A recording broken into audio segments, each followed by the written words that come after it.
छात्रों के जो है अधिक मांग पर आपके सामने हम प्राचीन इतिहास का जो स्रोत प्रस्तुत किए थे, उसके बाद हम हड़प्पा की सभ्यता को प्रारंभ करने जा रहे हैं।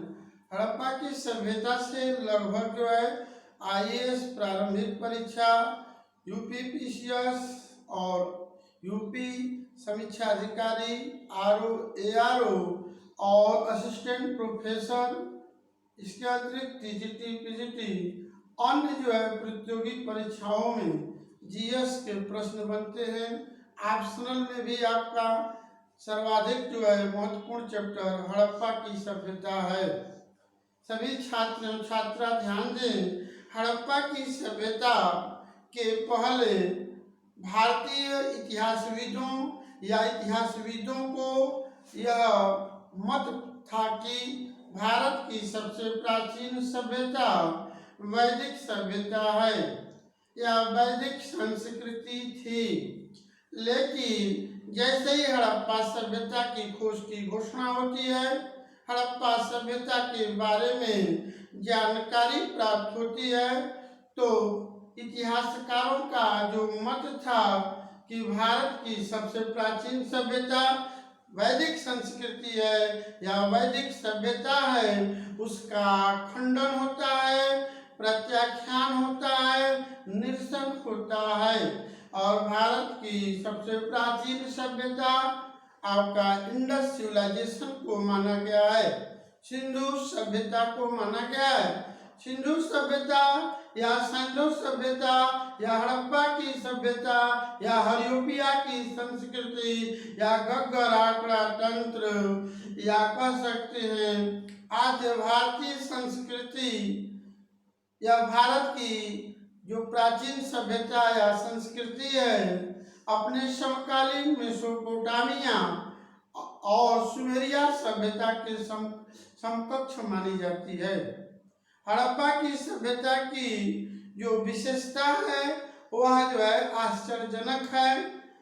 तत्कालीन समय में जो नगर व्यवस्था हमको मोहनजोदड़ो से प्राप्त होता है, हड़प्पा से नगर विन्यास का जो साक्ष्य मिलता है, कालीबंगा से जो साक्ष्य मिलता है, लोथल से जो साक्ष्य मिलता है, इसके अतिरिक्त आपको चंद्रो से जो साक्ष्य मिलता है, वह जो नगर विन्यास का जो चरण है, धौलावीरा का जो नगर विन्यास का जो क्षेत्र है, वह उस समय के तत्कालीन समय में जिस तरह से नगर विन्यास का अवशेष प्राप्त हुआ है वर्तमान में, वह अपने आप में आश्चर्यजनक है। आश्चर्यजनक इसलिए है कि तत्कालीन नगर व्यवस्था जो डेवलप हुई है, वह जो है कहीं न कहीं जो है हड़प्पा कालीन नगर विन्यास से प्रभावित है। हड़प्पा सभ्यता को जानने के लिए हम आप लोगों के सामने दो वीडियो बनाएंगे, दो वीडियो रखा जाएगा आपके सामने। सबसे महत्वपूर्ण पॉइंट, इसको दो खंडों में अध्ययन करेंगे। सबसे पहले हड़प्पा सभ्यता की जो खोज की बात है, चर्चा उसकी की जाएगी।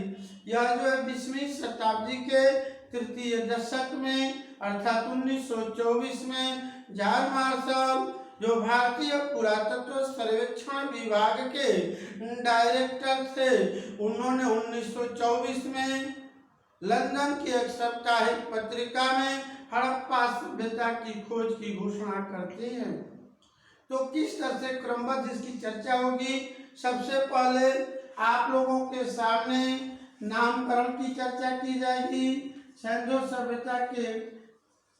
सभ्यता को कितने नामों से जाना जाता है, जैसे आप देखें नामकरण है, नामकरण के बाद आपका खोज है और खोज के बाद तिथि है, तिथि के बाद लिपि है और लिपि के बाद आपके सामने विस्तार की चर्चा की जाएगी। मुख्य परीक्षा में भी कैसे प्रश्न लिखना है उसकी भी चर्चा की जाएगी। सबसे महत्वपूर्ण पॉइंट, हड़प्पा सभ्यता में सबसे पहले आपको नामकरण बताया जाएगा। हड़प्पा सभ्यता का नाम कैसे पड़ा, खोज कब हुई, तिथि क्या है, इसकी लिपि क्या है, नगर का विस्तार क्या है, नगर की विशेषता क्या है, नगर किस नदी तट पर स्थित है, उसके बाद प्रमुख नगरों से क्या साक्ष्य मिले हैं। जैसे अगर प्रश्न आ जाए कि लोथल से प्यासे कौवे का साक्ष्य मिला है, यानी एक जो है कौवे के प्यासे होने का प्रमाण या साक्ष्य कहाँ से मिला, लोथल से मिला। तो इस पर आईएएस का प्रश्न है, प्रारंभिक परीक्षा का प्रश्न है, इस तरह से प्रश्न बनता है सामान्य जानकारी से हटकर। जैसे आपको जो है प्यासे कौवे की जो कथा है जिससे अंकन लोथल से मिला, या बंदरगाह का साक्ष्य कहाँ से मिला, लोथल से मिला। इसको जानने के साथ साथ यह भी जानना आवश्यक है कि जो एस.आर. राव महोदय हैं लोथल से बंदरगाह की या डॉकयार्ड की खोज करते हैं। तो कौन किस तत्व को खोजा है, किस जो है साक्ष्य को खोजा है, ये भी महत्वपूर्ण है। कुछ महत्वपूर्ण साक्ष्यों के बारे में चर्चा की जाएगी। इसके बाद आपका सामाजिक स्थिति, हड़प्पा कालीन सामाजिक स्थिति, हड़प्पा कालीन आर्थिक स्थिति, हड़प्पा कालीन आपका आर्थिक स्थिति, हड़प्पा कालीन धार्मिक स्थिति, उसके बाद हड़प्पा कालीन कल्चर कह सकते हैं, आपका कला कह सकते हैं, आर्ट। उसके बाद हड़प्पा सभ्यता के पतन के बारे में विद्वानों का अलग अलग मत है। जैसे जॉन मार्शल क्या कहते हैं, अर्नेस्ट माइके क्या कहते हैं, एस.आर. राव क्या कहते हैं, स्टुअर्ट पिगट क्या कहते हैं, मार्टिमर व्हीलर महोदय क्या कहते हैं, अमेरिकी जो है पुरातत्व के युवा कनेडी क्या कहते हैं, जी.एफ. टेल्स महोदय क्या कहते हैं, माधव स्वरूप वत्स क्या कहते हैं। इसी तरह से आपका जो है अलग अलग इतिहासविद और पुरातत्वविद अपना अलग अलग साक्ष्यों के आधार पर मत दिए हैं। तो इस तरह से इसको दो खंडों में रखकर हम लोग अध्ययन करेंगे। आज आपके सामने हम हड़प्पा सभ्यता का नामकरण, उसकी खोज, तिथि, लिपि और नगर का विस्तार की चर्चा करेंगे। सबसे महत्वपूर्ण पॉइंट ध्यान दीजिए सभी छात्र, आर्कियोलॉजी आर्कियोस और लोगोस से मिलकर बना है। आर्कियोस का अर्थ होता है पुरातन और लोगोस का अर्थ होता है अध्ययन। जहाँ पर प्राचीन तत्वों का अध्ययन किया जाता है उसको पुरातत्व कहते हैं। भारतीय पुरातत्व के पिता अलेक्जेंडर कनिंघम को माना गया। कहीं कहीं रॉबर्ट ब्रूसफुट को भी मिलता है, लेकिन अलेक्जेंडर कनिंघम पर ही ठीक लगता है, या कह सकते हैं विकल्प के रूप में इनका चयन किया जाता है। अलेक्जेंडर कनिंघम भारतीय पुरातत्व सर्वेक्षण विभाग के डायरेक्टर भी बनते हैं। वह ध्यान दीजिए सभी लोग, आप लोगों के जो है सहमति से हम हड़प्पा सभ्यता की चर्चा करने जा रहे हैं। आप लोगों छात्रों के अत्यधिक मांग के कारण इस चैप्टर की चर्चा हो रही है। ध्यान दीजिए, वायसराय कैनिंग के समय में भारतीय पुरातत्व सर्वेक्षण विभाग का गठन होता है और आगे चल करके अलेक्जेंडर कनिंघम इस पद को प्राप्त करते हैं, अर्थात भारतीय पुरातत्व सर्वेक्षण विभाग के प्रथम डायरेक्टर जो है अलेक्जेंडर कनिंघम बनते हैं। उसके बाद जब वायसराय कर्जन आते हैं जिनका समय काल 1899 से 1905 है, तो वायसराय कर्जन के समय में आप जो है जॉन मार्शल भारतीय पुरातत्व सर्वेक्षण विभाग के डायरेक्टर बनते हैं। जो हड़प्पा है इसके बारे में सबसे महत्वपूर्ण पॉइंट, पुरातत्व में कहा गया कि जो चीज जहाँ से पहली बार मिलती है उसी के आधार पर उस सभ्यता का नामकरण किया जाता है। हड़प्पा नामक पुरास्थल से पहली बार प्राचीन अवशेष प्राप्त होता है और उस प्राचीन अवशेष के आधार पर इस सभ्यता या इस सिविलाइजेशन का नामकरण किया गया हड़प्पा की सभ्यता। हड़प्पा की जो सभ्यता है या हड़प्पा किले के बारे में अगर देखा जाए तो 1826 ईस्वी में चार्ल्स मोशन केवल हड़प्पा टीले की चर्चा करते हैं। इस क्रम को अभी हम आगे रखेंगे। सबसे महत्वपूर्ण पॉइंट हड़प्पा सभ्यता का जो नामकरण है, इसमें पहला पॉइंट है, इसको हड़प्पा की सभ्यता कहते हैं। इसको हड़प्पा की सभ्यता कहते हैं। हड़प्पा की सभ्यता एक पॉइंट। दूसरा है सिंधु और सरस्वती घाटी की सभ्यता है। सिंधु और सरस्वती घाटी की सभ्यता है। सिंधु और सरस्वती घाटी की सभ्यता है। सिंधु और सरस्वती घाटी की सभ्यता के नाम से जाना जाता है। तीसरा है सिंधु घाटी की सभ्यता। सिंधु घाटी की सभ्यता। सिंधु घाटी की सभ्यता। चौथा नाम है सिंधु सभ्यता। सिंधु सभ्यता। पांचवा नाम है आपका कांस्ययुगीन संस्कृति। कांस्ययुगीन संस्कृति। कांस्ययुगीन संस्कृति। कांस्ययुगीन संस्कृति। छठे नंबर पर रख सकते हैं घग्गर हाकड़ा तंत्र। घग्गर हाकड़ा तंत्र कह सकते हैं। और सातवें नंबर पर आद्य भारतीय सभ्यता।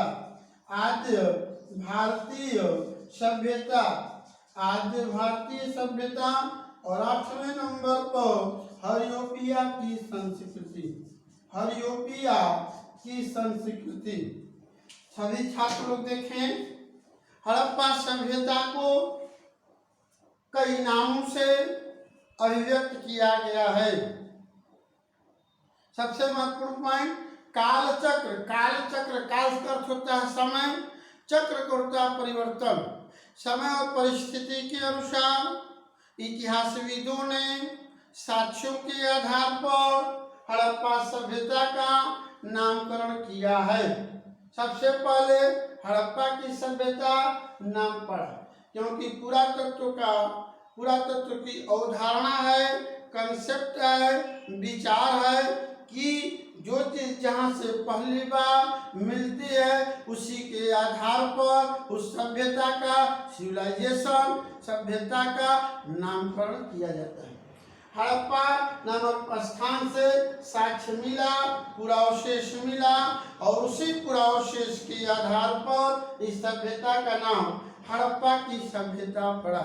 बाद में सिंधु और सरस्वती नदी घाटी क्षेत्र के तट पर हड़प्पा सभ्यता से संबंधित प्राचीन नगरों के साक्ष्य मिले। इसी के आधार पर इस सभ्यता का नाम सिंधु और सरस्वती घाटी की सभ्यता रखा गया। सिंधु नदी के तट पर पाया गया, इसलिए इसको सिंधु घाटी की सभ्यता और सिंधु सभ्यता कहते हैं। मानव जात संपूर्ण विश्व के मानव जाति को तांबा का ज्ञान होता है। सबसे पहले मानव जात किस धातु का प्रयोग करता है? तांबा का प्रयोग करता है। तांबा में 3 मिला करके हड़प्पावासी कांसे का प्रयोग करते हैं। हड़प्पावासी तांबे में 3 का मिश्रण करके कांसे का प्रयोग करते हैं और सर्वाधिक कांसे का प्रयोग करने के कारण हड़प्पा सभ्यता को कांस्ययुगीन संस्कृति कहते हैं। कांस्ययुगीन संस्कृति कहते हैं। आपको याद भी होना चाहिए, मोहनजोदड़ो से 14.5 सेंटीमीटर कांसे की नर्तकी की प्रतिमा प्राप्त हुई है। 14.5 सेंटीमीटर कांसे की नर्तकी की प्रतिमा प्राप्त हुई है। इस बात की जानकारी भारतीय पुरातत्व सर्वेक्षण विभाग के डायरेक्टर जॉन मार्शल, तत्कालीन डायरेक्टर जॉन मार्शल देते हैं। घग्गर आंकड़ा तंत्र आजादी के बाद अर्थात 1947 के बाद भारतीय पुरातत्वविदों ने इस नगर विन्यास, इस हड़प्पा सभ्यता, इंडस सिविलाइजेशन, हड़प्पा सभ्यता के पुरास्थलों की खोज की प्रक्रिया भारत में करते हैं और परिणाम स्वरूप सर्वाधिक जो है पुरास्थल जो है आज़ादी के बाद गुजरात से प्राप्त होते हैं। गुजरात से तात्पर्य आपका सौराष्ट्र से है। वहाँ पर दो एरिया मिलता है, एक खंभात की खाड़ी है और एक कच्छ की रण की खाड़ी है। जो खंभात की खाड़ी है उसमें कौन से पुरास्थल प्राप्त हुए और कच्छ की रण की खाड़ी में कौन पुरास्थल प्राप्त हुए, क्लासिफिकेशन करके आपको सामने रखा जाएगा। आज भारतीय संस्कृति, चूंकि इस भारत की सबसे प्राचीन सभ्यता हड़प्पा की सभ्यता को निर्धारित किया गया, इसलिए इसको नाम रखा गया आज भारतीय सभ्यता। ऋग्वेद, यजुर्वेद, सामवेद, अथर्ववेद जो वेद हैं उन वेदों में अर्थात ऋग्वेद में ही रख सकते हैं। ऋग्वेद में हड़प्पा वासियों को हरियोपिया कहा गया। हरियोपिया की संस्कृति की चर्चा ऋग्वेद में है। ये आपका जो है हड़प्पा सभ्यता के नामकरण से है। अब ध्यान दीजिए, आईएएस प्रारंभिक परीक्षा, यूपीपीसीएस प्रारंभिक परीक्षा या आरओ असिस्टेंट प्रोफेसर, जो भी इतिहास से जुड़ी हुई परीक्षाएं होती हैं उसमें प्रश्न बनता है कि हड़प्पा सभ्यता का उपयुक्त नाम क्या है। हड़प्पा सभ्यता का उपयुक्त नाम क्या है, तो आपके सामने ये विकल्प बनेगा, ऊपर से 4, नीचे से भी 4, बीच से भी 4, कहीं से बन सकते। एक क्रम में लिखा गया, सभी छात्र ध्यान दें, एक क्रम में लिखा गया। हड़प्पा की सभ्यता, सिंधु और सरस्वती घाटी की सभ्यता, सिंधु घाटी की सभ्यता और सिंधु सभ्यता, ये जो है क्रम में लिखा गया। यानी पहला विकल्प क्या बनेगा, हड़प्पा की सभ्यता। यदि विकल्प में हड़प्पा की सभ्यता नहीं है तो किस पर आप टिक लगाएंगे, सिंधु और सरस्वती घाटी की सभ्यता पर। यदि विकल्प में यह भी नहीं है तब सिंधु घाटी की सभ्यता। ये चारों नहीं है तब कांस्ययुगीन सभ्यता या कांस्ययुगीन संस्कृति पर आप टिक लगा सकते हैं। ये आपका जो है हड़प्पा सभ्यता के नामकरण से संबंधित है। अब आपके सामने खोज की चर्चा की जाएगी, यानी हड़प्पा सभ्यता की खोज की प्रक्रिया कैसे हुई, कौन कौन जो है या कह सकते हैं किस पुरातत्वविदों का सहयोग है और सर्वाधिक सहयोग किसका है, किसके समय में हड़प्पा सभ्यता की खोज हुई, इन सब प्रक्रियाओं को आपके सामने रखा जाएगा। ध्यान दीजिए,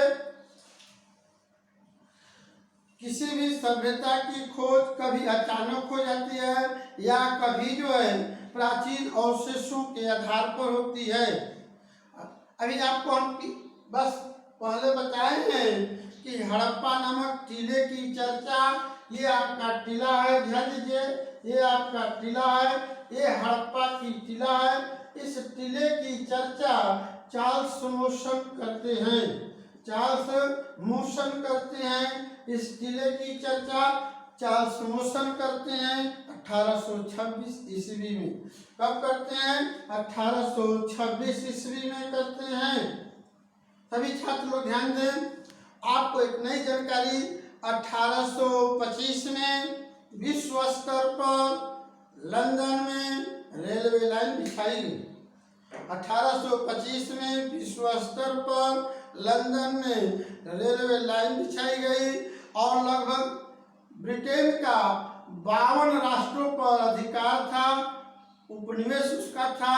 और ब्रिटेन जो है भारत में भी 1853 में बॉम्बे से ठाणे रेलवे लाइन बिछा देते हैं। और पाकिस्तान में आपका लाहौर से कराची रेलवे लाइन बिछाई जाती है। लाहौर से कराची, आप समझने के लिए इसको एक और टेक्निक समझिए, इसको लोअर सिटी भी कह सकते हैं। हड़प्पा सभ्यता का जो निचला नगर है उसको लोअर सिटी कहते हैं, और जो पश्चिमी क्षेत्र है उसको दुर्ग कहते हैं, उसको गढ़ी कहते हैं, उसको किला कहते हैं, उसको फोर्ट कहते हैं। नगर विन्यास में हम अंतराल बताएंगे। ध्यान दीजिए, लाहौर से जब कराची रेलवे लाइन बिछाई जा रही थी, जॉन विलियम ब्रंटन की अध्यक्षता में, तो विलियम ब्रंटन या जॉन विलियम ब्रेंटन हड़प्पा टीले से कंक्रीट मंगाने की प्रक्रिया प्रारंभ करते हैं। संयोग से जब हड़प्पा टीले की खुदाई की प्रक्रिया प्रारंभ हुई तो कुछ प्राचीन अवशेष प्राप्त हुए। उस प्राचीन अवशेष को परखने के लिए, जांचने के लिए तत्कालीन भारतीय पुरातत्व सर्वेक्षण विभाग के डायरेक्टर अलेक्जेंडर कनिंघम अपने दल के साथ हड़प्पा टीले का दौरा करते हैं, लेकिन उस प्राचीन अवशेष को परखने में असफल हो जाते हैं। जो हड़प्पा नामक पुरास्थल से जो प्राचीन धरोहर प्राप्त हुआ था, उस धरोहर को समझने में असफल होते हैं। बाद में कुछ समय बाद जब वायसराय कर्जन के समय में जॉन मार्शल भारतीय पुरातत्व सर्वेक्षण विभाग के डायरेक्टर बनते हैं, तो जॉन मार्शल की अध्यक्षता में हड़प्पा टीले की पुनः खुदाई प्रारंभ होती है। ध्यान दीजिए 1921 ईस्वी में पाकिस्तान के पंजाब प्रांत में मोंटोगोमरी जिला में कोष्ठक में साहिवाल जिला में रावी नदी दूसरा नाम पौरुषणी नदी, रावी नदी या पौरुषणी नदी के बाएं तट पर 9 किलोमीटर दूर स्थित हड़प्पा टीले की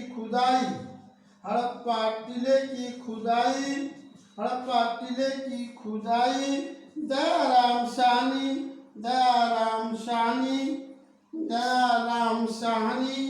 दयाराम साहनी और माधव स्वरूप वस्त्र कराते हैं।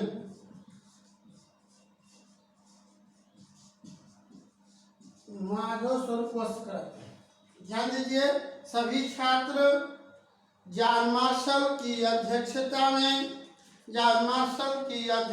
आईएएस का क्वेश्चन, पीसीएस का क्वेश्चन किसकी अध्यक्षता में बच्चों? तो जॉन मार्शल की अध्यक्षता में। जॉन मार्शल प्रश्न बन जाता है कि जॉन मार्शल को कौन भारतीय पुरातत्व सर्वेक्षण विभाग का डायरेक्टर बनाया? तो वायसराय कर्जन बनाते हैं। कब बनाते हैं? 1904 में बनाते हैं। 19 जॉन मार्शल की अध्यक्षता में यह निर्णय लिया गया कि हड़प्पा टीले की खुदाई की जाए। तो 1921 में बोर्ड पर ध्यान दीजिए, 1921 में पाकिस्तान के पंजाब प्रांत में मोंटोगोमरी जिला में कोष्ठक में साहिवाल जिला में रावी नदी दूसरा नाम पौरुषणी नदी के बाएं तट पर 9 किलोमीटर दूर स्थित हड़प्पा टीले की खुदाई दयाराम साहनी और माधव स्वरूप वस्त्र कराते हैं। ठीक अगले वर्ष अर्थात 1922 में, ठीक अगले वर्ष 1922 में जॉन मार्शल के निर्देशन में पाकिस्तान के सिंध प्रांत में लरकाना जिले में सिंधु नदी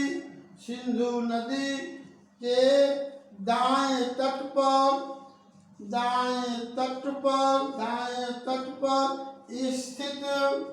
स्थित मोहनजोदड़ो की खुदाई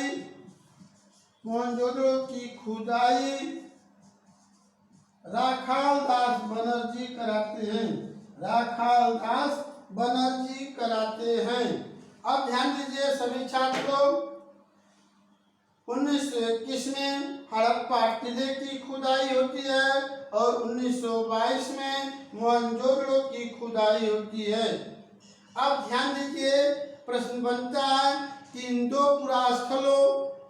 महत्वपूर्ण नगरों की खुदाई किसके डायरेक्शन में होता है? तो जॉन मार्शल के डायरेक्शन में होता है। प्रश्न यहाँ से बनता है कि किसके डायरेक्शन में हड़प्पा और मोहनजोदड़ो की खुदाई हुई। तो हड़प्पा और मोहनजोदड़ो की खुदाई जॉन मार्शल के डायरेक्शन में होती है। अब आप ध्यान दीजिए, ऐसे भी एक बार प्रश्न बना यूपीपीसीएस में कि मोहनजोदड़ो पहुंचने वाला पहला व्यक्ति कौन था। मोहनजोदड़ो पहुंचने वाला पहला व्यक्ति कौन था? तो आर.डी. बनर्जी थे। आर.डी. बनर्जी से तात्पर्य आपका वही राखालदास बनर्जी से। अब समग्र रूप में देखें, ये खोज की प्रक्रिया है। ध्यान दें, जॉन मार्शल के निर्देशन में 1921 में पाकिस्तान के पंजाब प्रांत में मोंटोगोमरी जिला कोष्ठक में साहिवाल जिला में रावी नदी या परसुणी नदी के बाएं तट पर स्थित 9 किलोमीटर दूर हड़प्पा किले की खुदाई दयाराम साहनी और माधव स्वरूप वत्स कराते हैं। ठीक अगले वर्ष 1922 में पाकिस्तान के सिंध प्रांत में लरकाना जिले में सिंधु नदी के दाएं तट पर स्थित मोहनजोदड़ो की खुदाई राखालदास बनर्जी कराते हैं। राखालदास बनर्जी आर.डी. बनर्जी हैं। सभी छात्र ध्यान दें, 1921 से लेकर 1922 तक इन नगरों की खुदाई की प्रक्रिया प्रारंभ हुई और 1924 में लंदन में पुरातत्वविदों की जॉन मार्शल की अध्यक्षता में एक बैठक होती है और उस बैठक में जॉन मार्शल यह निर्णय लेते हैं कि भारत की सबसे प्राचीन सभ्यता वैदिक सभ्यता न होकर के हड़प्पा की सभ्यता है। हड़प्पा की सभ्यता हड़प्पा सिविलाइजेशन है, जिसका जो है समय काल कार्बन डेटिंग के अनुसार 2350 ईसा पूर्व से लेकर 1750 ईसा पूर्व है। तिथि के बारे में चर्चा भी हम आगे करेंगे। तिथि को लेकर भी जो है पीसीएस में और यूजीसी इतिहास में असिस्टेंट प्रोफेसर में प्रश्न बनते हैं कि डीपी अग्रवाल क्या करते हैं, हेयर सर्विस क्या करते हैं, आलचिन महोदय क्या करते हैं, माधव स्वरूप वत्स के अनुसार हड़प्पा सभ्यता की तिथि क्या है, दयाराम साहनी के अनुसार हड़प्पा सभ्यता की तिथि क्या है, जॉन मार्शल के अनुसार हड़प्पा सभ्यता की तिथि क्या है, मार्टिमर व्हीलर महोदय के अनुसार हड़प्पा सभ्यता की तिथि क्या है और स्टुअर्ट पिकट महोदय के अनुसार हड़प्पा सभ्यता की तिथि क्या है। मैचिंग करने के लिए, सुमेलित करने के लिए प्रश्न बनते हैं। अब ध्यान दीजिए, 1924 में लंदन की एक साप्ताहिक पत्रिका में जॉन मार्शल महोदय हड़प्पा सभ्यता की खोज की घोषणा करते हैं। भारतीय इतिहासकारों को या इतिहासविदों को जो यह भ्रम था कि भारत की सबसे प्राचीन सभ्यता वैदिक सभ्यता या वैदिक संस्कृति है, उसका खंडन होता है और भारत की सबसे प्राचीन सभ्यता हड़प्पा की सभ्यता को माना गया, जो 20वीं शताब्दी के तृतीय दशक की स्थिति है। अर्थात तृतीय दशक में इस सभ्यता की खोज की गई। हड़प्पा सभ्यता के नामकरण और खोज के बाद आपके सामने तिथि की बात रखी जाएगी। तिथि का निर्धारण जो होता है, आप देखें तो C14 कार्बन डेटिंग के आधार पर, उसके बाद वृक्ष वलय विज्ञान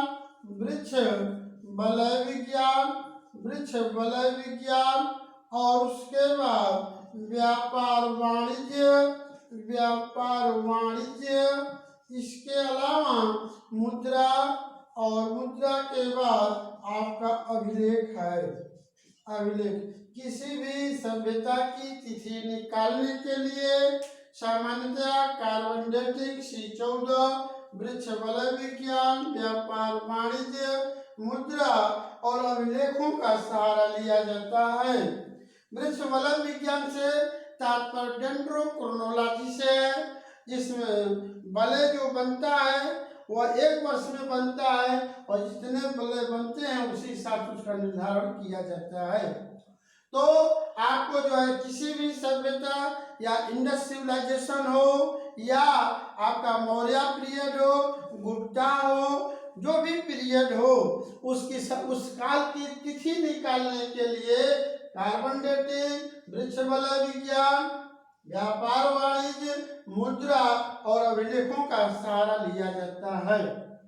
हड़प्पा सभ्यता की तिथि को निर्धारित करने के लिए इतिहासकारों में हड़प्पा सभ्यता की तिथि को या तिथि के बारे में पहली बार चर्चा करने का श्रेय आपको जॉन मार्शल को है। आप ध्यान दीजिए, जॉन मार्शल महोदय 1931 में हड़प्पा सभ्यता की तिथि निकालने का प्रयास करते। छात्र जी आपको ध्यान दीजिए, इतिहास जब तक तुलनात्मक नहीं अध्ययन करेंगे आनंद की अनुभूति नहीं होगी। मेमोरी पावर, स्मृति पर बढ़ाने के लिए तुलनात्मक अध्ययन करें। 1931 में क्या होता है, कराची में अधिवेशन होता है, लौह पुरुष सरदार वल्लभ भाई पटेल की अध्यक्षता में, और उसी अधिवेशन में मूल अधिकार को स्वीकार किया गया और यह भी निर्णय लिया गया कि एस राजपूताना जहाज से गांधी जी द्वितीय गोलमेज सम्मेलन में सम्मिलित होने जाएंगे।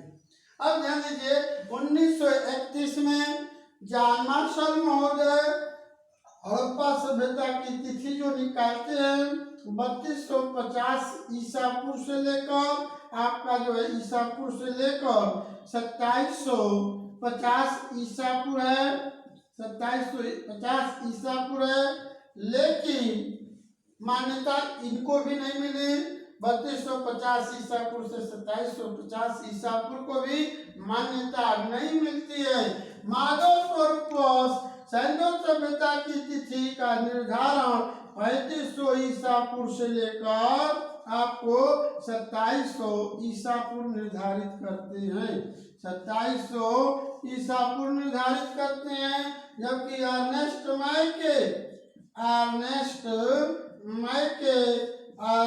मैके सैन्य सभ्यता की तिथि निर्धारित करते हैं 2800 से लेकर के आपका 2500 ईसा पूर्व निर्धारित करते हैं। 2800 से लेकर के आपका 2500 ईसा पूर्व निर्धारित करते हैं। और मार्टिमर व्हीलर, पुरातत्वविद मार्टिमर व्हीलर महोदय संदेह सभ्यता की तिथि निकालते हैं 2500 से लेकर के 1500 ईसा पूर्व। ठीक इसी तरह से आपका डीपी अग्रवाल हड़प्पा सभ्यता की तिथि निकालते हैं आपका 2300 ईसा पूर्व से लेकर 2000 ईसा पूर्व। पिगट महोदय स्टुअर्ट पिगट जो आगे चल करके क्या कहते हैं, स्टुअर्ट पिगट ही कहते हैं कि हड़प्पा और मोहनजोदड़ो किसी विस्तृत साम्राज्य की 2 जुड़वा राजधानी है। स्टुअर्ट पिगट महोदय के अनुसार हड़प्पा सभ्यता की तिथि क्या है, 1500 से लेकर के 2500 ईसा पूर्व से लेकर के 1500 ईसा पूर्व है। इसी तरह से आपका आल्चिन महोदय हैं, तो आल्चिन महोदय 2250 ईसा पूर्व से लेकर 1750 ईसा पूर्व मानते हैं। फेयर सर्विस महोदय क्या मानते हैं, फेयर सर्विस महोदय इनका समय का आपका 2000 से लेकर के 1500 मानते हैं।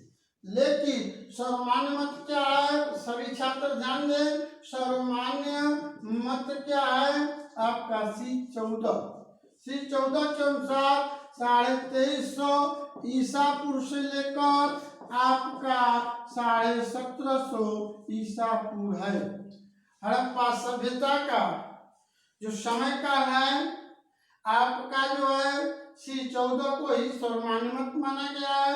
और सर्वमान्य मत क्या है, 2350 ईसा पूर्व से लेकर 1750 ईसा पूर्व है। इसका समर्थन सीजी गाइड करते हैं सीजी गाइड के अनुसार भी हड़प्पा सभ्यता की जो तिथि है वह 2350 ईसा पूर्व से लेकर 1750 ईसा। अब सभी लोग छात्र ध्यान दें, प्रश्न कैसे बनता है।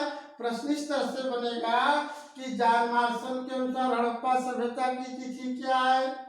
व्यक्तिगत पूछा जा सकता है, इंडिविजुअल पूछा जा सकता है। तो जॉन मार्शल के अनुसार 3250 ईसा पूर्व से लेकर 2750 ईसा पूर्व। माधव स्वरूप वंश के अनुसार 3500 ईसा पूर्व से लेकर 2700 ईसा पूर्व। अर्नेस्ट माइके के अनुसार 2800 से लेकर 2500 ईसा पूर्व। पुरातत्वविद मार्टिमर व्हीलर महोदय के अनुसार 2500 से 1500 ईसा। यही पुरातत्वविद मार्टिमर व्हीलर महोदय कहते हैं कि सिंधु सभ्यता या हड़प्पा सभ्यता के दोषी कौन है? इंद्र हैं। तो मुख्य परीक्षा में प्रश्न बनता है कि हड़प्पा सभ्यता के पतन का दोषी इंद्र है, आपको व्याख्या करनी है। इसीलिए इंद्र को पुरंदर कहा गया है। इंद्र को आप दस्युहन भी कहा गया, किला तोड़ने के कारण इंद्र को पुरंदर कहा गया है। ऋग्वेद में इंद्र की चर्चा 250 बार, सर्वाधिक स्तुति इंद्र की ही हुई। आप ध्यान दीजिए, मार्टिमर व्हीलर को साक्ष्य मिलता है, तलवार के साक्ष्य मिलते हैं, नरकंकाल पर तलवार के घाव के निशान मिले हैं। 14 घर में, 6 गली में, एक अन्य गली में, उसके आधार पर इन्होंने ये व्याख्या दी है। चर्चा आगे की जाएगी।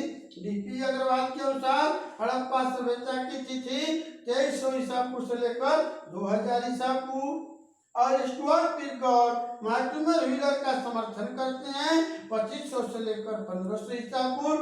आल्किन महोदय 2250 से 1750 ईसा पूर्व। फेयर सर्विस के अनुसार 2000 से 1500। लेकिन सभी लोग ध्यान दीजिए, सिंधु सभ्यता या हड़प्पा सभ्यता की तिथि का सर्वमान्य मत क्या है? 2350 ईसा पूर्व से लेकर 1750। आज ध्यान दीजिए छात्र, आप लोगों के सामने इस वीडियो में हम हड़प्पा सभ्यता की नामकरण के बारे में, हड़प्पा सभ्यता के नामकरण के बारे में, खोज के बारे में और उनकी तिथि के बारे में चर्चा की। अगला वीडियो आपको जो है ठीक इसके क्रम में आगे हम चलेंगे। आपकी जो है लिपि की चर्चा होगी, नगर की विशेषता बताई जाएगी। नगर की विशेषता से तात्पर्य इस तरह से आपको चर्चा की जाएगी। ये जो है सी है, ये लोअर सिटी है, ये निचला नगर है, ये जो है सिटेडल है। इसकी डिटेल व्याख्या की जाएगी, कैसे चर्चा आपको की जाएगी।